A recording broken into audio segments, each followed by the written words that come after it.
What's up, guys? Welcome to Daily Dose of Reddit. This is your host, Zach, and today's subreddit is r/IDontWorkHereLady. This story's called Technicians Are Copy Shop Workers Now? Hey there, I am a really huge fan of this subreddit and have a really good story to share, so here it goes. I am a male 25-year-old IT system technician in Germany. The company I work for is specialized in printers and copiers. This happened a couple of months ago. Let me explain the actors in this situation. Their shop owner, me, oblivious dip turd, who is the idiot who I thought worked there, and casual shopper, police officers 1 and 2. I'll figure their voices out later. The following is loosely translated from German. So we got a call from a customer with a problem with his copier in the shop. The customer has a small copy shop, which is not unusual for us. So I got the ticket and packed my stuff together to drive to the customer and fix the issue that he is having with the copier. As I arrive, shop owner tells me what is wrong with the machine and I get to work. The problem with the machine is that he has installed a wrong toner cartridge into the system, and he is not accepting that he did, so I had to disassemble half of this thing. As I do that, I have one earbud in so I can have a little fun working on the system, and so I can concentrate a little bit better, but have the other ear free to hear anything out of order or directed at me. So I'm 30 minutes into disassembly, and a regular dude walks in. Casual shopper. He's wearing cargo shorts, a Hawaiian shirt, and sunglasses. Right after him, the chaos came in. Oblivious dip turd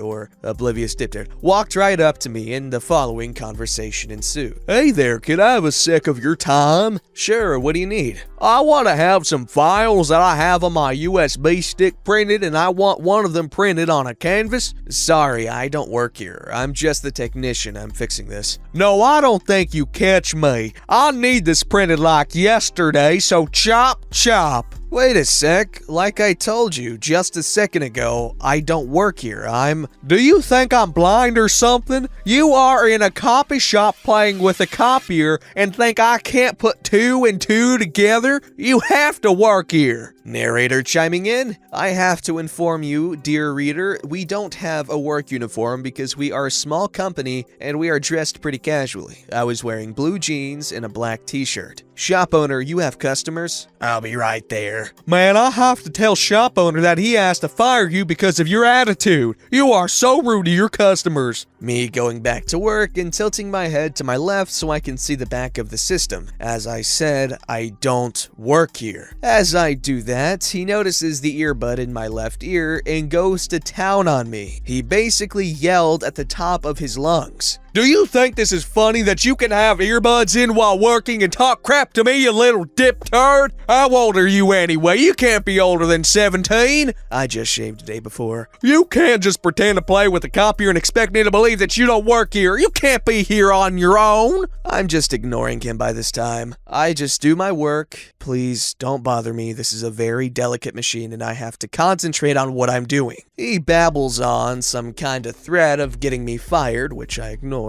Good day, what can I do for you? You can fire this guy, he points at me, and not call the police because you are a child laborer. Shop owner confused. I don't understand what you're trying to tell me. You have to fire this kid. But he doesn't work here, so I can't fire him. He's from an external company that sells and fixes printers and copiers. So what can I do for you? That's it, you just want to protect him. You will hear from me. He storms out of the shop. Shop owner standing there with his mouth open, just dumbfounded, including casual shopper. So what the heck was that? Casual shopper says, I have no idea what his mission was. He thought I worked here because I'm fixing a copier. Casual shopper and shop owner were talking about the incident for 5 minutes, and casual shopper placed his order. After about 5 minutes, the police stopped in front of the shop, and I saw oblivious dip turd creepily looking around a nearby house corner. The police came into the shop and asked what had happened because they were called because of a child laborer, and that caller had been threatened to get his crap kicked in if he didn't leave. We, the 3 grown men, explained the situation to the officers,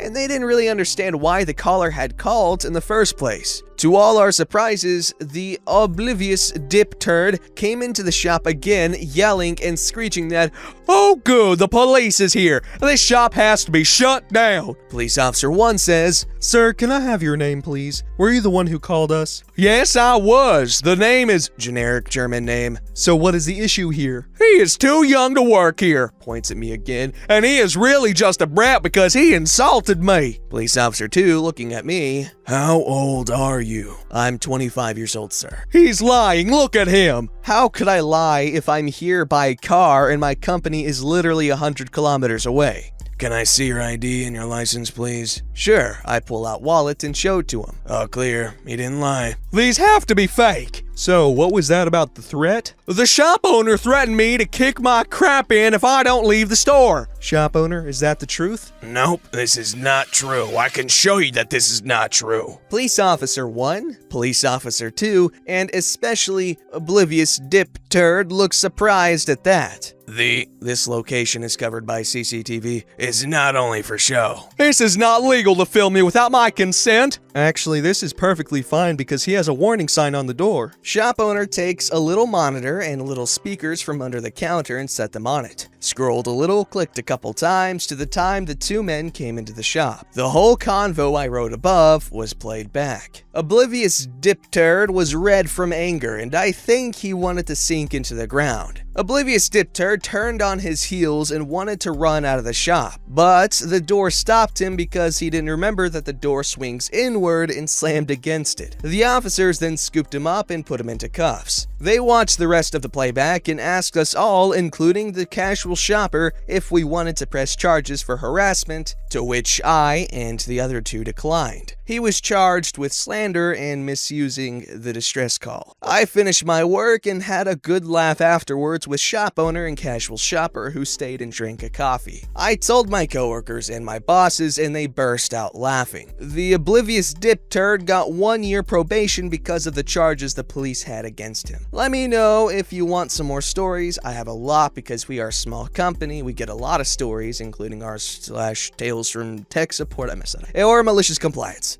This story's called, Today I Fudged Up by Playing with My Food, Making My Bosses Think I Was Doing Drugs.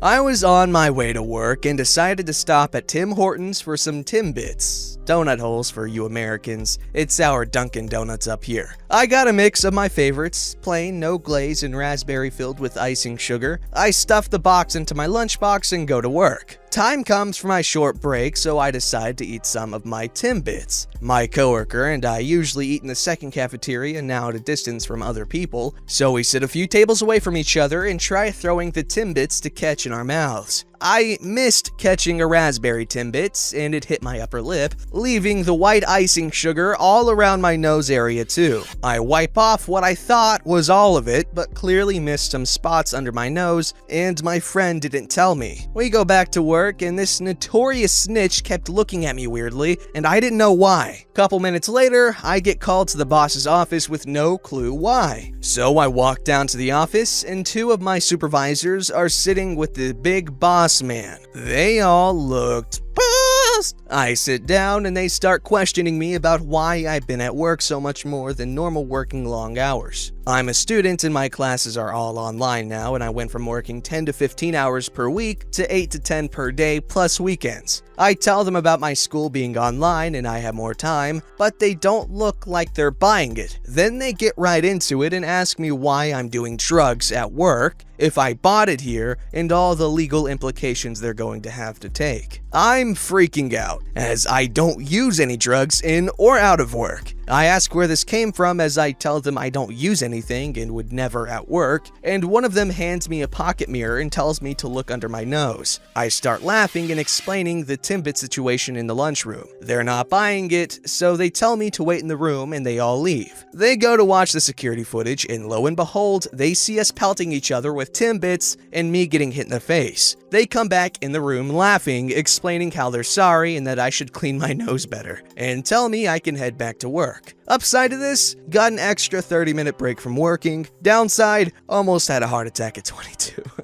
Alright, this story's called Sorry Lady, I work here to fix your crap, but I'm not an employee. Hi Reddit! I sorted old papers when I found some reminders of this story. A little explanation. I am a security expert. My main profile is facility security and fire prevention. On demand, I give information about work safety and environmental hazards. Enterprises hire me to find the risks they face. It means that at first contact, I have a first glance of my future client's site. We have a talk about what they need, then I tell how many on-site days that will cost them. The task includes interviews, examination of regulations, and, of course, assessment of the complex. It's not a job that can be done 100% in a suit and tie. There are dirty places where I have to climb, and although I use a drone for high places, sometimes I have to climb industrial ladders, etc. For such occasions, I use military khaki coveralls with caterpillar boots. Work helmets and safety ropes if necessary will be important later. After the on-site days, I will prepare my report in the form requested, but it is not uncommon for management to ask for a presentation in addition to the documents where questions can be asked. This is especially true when the company that commissioned me already had problems. This is also important later. On to the story. So I was hired by the owner of a company of rising activity. Big enough site, industrial buildings, heavy machinery, spectacular office building. The owner is a smart guy, a pleasant conversationalist, but the kind with whom you count your fingers after a handshake. We agreed on what he wanted to investigate, how many days it was for him, and what I needed to access, all for how much. The guy knew he wasn't throwing away the money he was paying me. Annoying thefts took place and he did other things, but I refrained from talking about them because that would have oriented my research. At companies this size, in many cases, the security and the fire prevention is regarded as a kind of inner service, provided by the facility management department. This was the case at this company too. When I begin a job like this, I always begin with the interviews of the security personnel. It's a good source of intel and they will know me from day one, so no confusion on the following days. I went on with them, checked the camera system, burglar alarm, access control, fire alarm, etc. By the time I get to corporate policies, I have already found serious shortcomings. But the dirty part only followed. It was scheduled for the beginning of the second day to interview the head of the FMD. But when I showed up at her office at the allotted time, I only found her very embarrassed assistant there. The young lady said, "Mrs. Name had to leave and was only expected in the afternoon." But she was willing to help. I didn't tell her. It took me enough effort to overcome her initial embarrassment, but the conditions I could examine with her help were hair-raising. The third day was the day where I put my workwear, helmet, camera, tablet, and measuring instruments. The places I had to reach had access from the inside parking lot. Some of the parking spots were marked for top management, who had company cars. The top management, 4 people, parked large but not ostentatious cars in the dedicated parking lots, alongside a few more modest company cars for lower-ranking managers. I was ready to climb a 20-meter, or around 65 feet, high industrial ladder. What takes 2 hands, so I turned the camera on. I needed a few seconds to put my gloves on when I heard this. I had it on cam too. "Hey, you!" I looked in the direction of the voice. It was a woman, very manager-like, very bossy, and the arrogance shone from her. She was approximately 5 feet 6 inches, fit and plastic with a modeled, expensive hairstyle. Apart from her, I was the only one in the parking lot, so it could not be a mistake to whom the kind words were addressed. Before I could speak, she continued in a commanding voice. "Grab my box and put it in my car. Come on, move!" Usually I am a polite, not to say chivalrous guy, but only with humans. She did not act like one by my standards, so I told her, "No, I'm busy. Do it yourself." And I begin to climb the ladder. After a moment of dead silence, I heard her shout, "How dare you! Who is your boss? I will get you fired!" I did not care for the ranting, but I was already more than 7 feet high on the ladder, when I felt her grab my ankle. "Come back down at once! I am speaking to you!" she shouted. "Listen," I told her. "I don't know you, but I presume you think that I am an employee here. I am not. Those people working in the industrial buildings, they wear blue. Janitors wear red. Guards wear black. They probably endure when you speak to them in such a tone. I do not. I'm climbing this ladder now. If you let go of my ankle, I will climb alone. If you don't let go, you will come with me." She was so surprised that she let go of my ankle. I climbed the ladder, but I still heard her huff and puff. She found someone else to load her car. Then she went away. I noted the number of her parking. Sometime later, I edited my report. The owner scheduled a meeting with top management and Mrs. Name, who, as head of FMD, was responsible for the activities I had to investigate. At the time of the meeting, I arrived some 5 minutes early, but the 4 big bosses were already there. We were just waiting for Mrs. Name while we talked about nothing. In a few words, it was obvious that all 4 had read my report and had questions. It escape my attention that as a kind of in-house joke, bets were made on how much Mrs. Name would be late. She arrived 10 minutes late. The owner won the bet. When the owner presented me, first she got red, then white. She was the rude lady of the parking lot. When I began my presentation, she was aggressive and arrogant, but I left no place for doubt. So when I was finished, she was completely devastated. In short, the company risked a fine of approximately $60,000 due to a series of irregularities and thefts, and material damage were caused by poorly written policies and faulty contracts. This could all have been written at Mrs. Name's expense, but the management felt they could have paid more attention. As always, my report included detailed suggestions for solutions, so Mrs. Name left not with the promise of dismissal, but with as much to do as she had never experienced before. Even then and there, they asked me for a check back 3 months later. The check back was only 1 day, but I was with Mrs. Name for almost 7 hours that day, who was looking at my eyes no more than 5 times in total from that time. Edit. I saw many comments asking, "Why was she not fired?" I have to tell you, the management leaders also felt guilty, and for a reason. It was a fast-growing company where one of the consequences of the growth was the emergence of new risks and legal obligations, and the new safety and fire prevention tasks were simply put around this lady's neck without any special support. Yet, one of the 4 top managers was also the company's lawyer, and the other was the logistics boss. Mrs. Name had done an excellent job with facility management until then, but did not cope with the new tasks. And because it's a rather militant nature, it was thought that his complaints about safety and fire prevention were just the usual lightning and thunder. I know this because some 2.5 years later, when the company went from 1 site size to a 4 site size, she was the one who asked me for a consultation. At the time, she was much more confident in her duties and a much calmer, more civilized person. And it's been a few years since. I don't know what can happen to her now. Hey, good on her for,